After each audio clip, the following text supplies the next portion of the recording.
Police সদর দপ্তরের হিসাব অনুযায়ী পুলিশের মূল অপারেশনাল ইউনিট রয়েছে 13টি।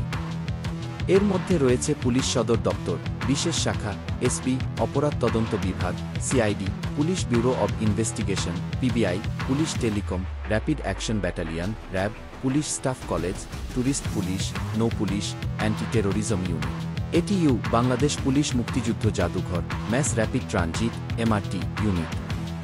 এগুলো বাদেও জেলা পুলিশের 64টি, প্রশিক্ষণ কেন্দ্র 6টি, ইনসার্ভিস ট্রেনিং সেন্টার 30টি, আর্মড পুলিশ ব্যাটালিয়ন, এপিবিএন 20টি, রেঞ্জেড রিজার্ভ ফোর্স আরআরএফের 7টি ইউনিট, রেঞ্জ অফিসের 8টি ইউনিট, মেট্রোপলিটনের 8টি ইউনিট, হাইওয়ের 9টি, রেলওয়ের 7টি, শিল্পাঞ্চলের 9টি ইউনিট, বিশেষায়িত ট্রেনিং সেন্টার ও পিএসটিএসের একটি করে 2টি ইউনিট রয়েছে। মূল অপারেশনাল ইউনিট বাদে পুলিশের 170টি ইউনিট আছে।